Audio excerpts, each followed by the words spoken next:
Howdy. My name is John, and this video is my reading wrap-up of January and February 2023. The first book I finished was Statesman by Piers. This is the fifth volume of his Bio of a Space Tyrant series.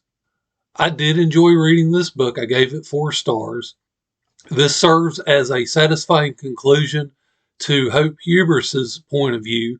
There is one more book in the series, but it's told from his sister's point of view.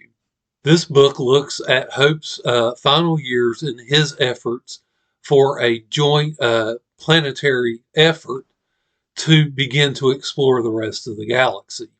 I did have some minor issues with it, but overall, this was a good story. The next book I finished was Anxious People by Fredrik Backman. This isn't really one of my favorite of his stories, but it's not the least favorite of his stories either. It's somewhere in the middle for me. It was still good enough for me to give it 4 stars. I did get this from the library. I don't really remember a ton about it now.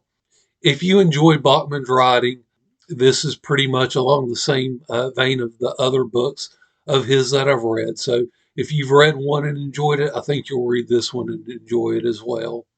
If you've never read one of his novels, this is as good a place to start as any. It's standalone from the rest of his works, and it will give you a good idea of whether or not you like Backman's writing style. The next book I finished was Dragons of the Dwarven Depths. This is by Margaret, Weis, and Tracy, Hickman. This is the first book in the Lost Chronicles trilogy. This book takes place between the first book and the second book of the original Dragonlance trilogy.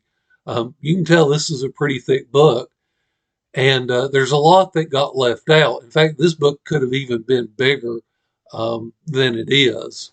This was a buddy read with Beth Ann Bruning, a socolar, who's my Dragonlance buddy. And we both thoroughly enjoyed this book. I almost enjoyed it good enough to give it 5 stars. My biggest problem with it is in the second half of the book, there were a few characters where their kind of storyline felt like it got dropped. And I would have liked to have seen more from their point of view. But overall, if you enjoy the characters from Dragonlance, I think you'll really enjoy this book as well. The next book I finished was Empire of Silence by Christopher Ruocchio. This is the first book in the Sun Eater series. This was part of a group read sponsored by Ian at B&B Books and Jose at Jose's Amazing Worlds. This is probably the best book that I will give 2 stars to. I really kind of struggled after I finished it whether or not I was going to give it 2 stars or 3. And the more I think about it and the more, I'm away from actually reading it, the more comfortable I am with the 2-star rating. There's a lot of good ideas in this book. I just don't think the execution was there. This book suffers from the problem that everything in this book I've kind of seen in other books. And there's not enough that's unique to this book to make it a compelling read. For me. It actually took me almost a month to finish this book, and had it not been for the group read, I probably would have DNF'd it. That said, I have heard good things about the second book, so I do have a copy of it, and I'm planning to read it in either March or early April with the group as well. The next book I finished was Ball Lightning by Cixin Liu. This is the same author as The 3-Body Problem. That was the book that I actually wanted to read of his because it's gotten a lot of buzz, but my library only had a copy of Ball Lightning. This book is basically a military science fiction. You've got the main character who witnesses an episode of Ball Lightning in his childhood and becomes fascinated by it. And then out of college, once he gets his PhD, he begins to research Ball Lightning. I did enjoy this book. I gave it 3 stars. It's a little bit too slow paced and character driven for my taste.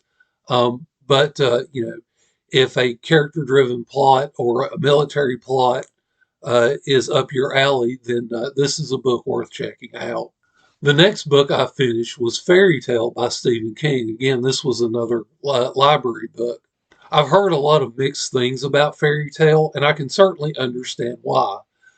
Basically, this is a portal fantasy, and in a 600-page book, it takes about 200 pages to actually get to where the main character goes through the portal. Now, I actually found the kind of first 200 pages, which is very much based in the real world. I actually found that part to be interesting. In fact, I probably found it to be a little bit more interesting than I did the later fantasy part. Again, this book does suffer from the fact that I've kind of seen everything in this book before, but it is told in a much more enjoyable fashion. I think the book is well paced, and the book never lost my interest. I did give this book 4 stars. It's definitely not good enough for me to have given it a 5-star rating, but it's a solid, enjoyable book, and it's worth checking out on your own if you're a Stephen King fan. It's also worth checking out if you've never read Stephen King before. I don't think this is his best work, but it's a fairly accessible work, and I think it'll give you a good idea of how King writes. The last book I finished was the Book of Sirach. Growing up Protestant, I never read the books that are part of the Apocrypha. This book is actually included in the Catholic Bible, but not the Protestant one. This was part of a project sponsored by Tom L.A. Books, and he has a 6-video series based off of this book. The first book is an introductory video, and I'll link it in the description.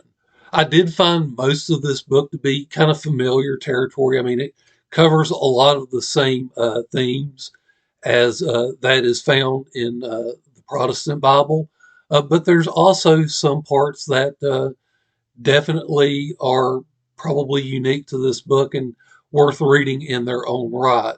This book did take me a while to read. It's not very thick, but it's a book where you really kind of have to read it a little bit at a time and just kind of ponder on the passages.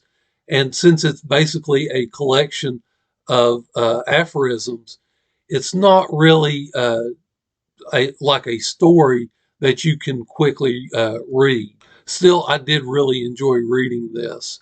I did give this 4 stars. Again, it's not really quite what I would give a 5-star rating to, but it's kind of, in between a 4 and a 5 for me. While I didn't get quite as much reading as I've normally been getting done in the past 2 months, it's still been a pretty decent month of reading for me. Thank you for watching this video, and I hope you enjoy the rest of your day.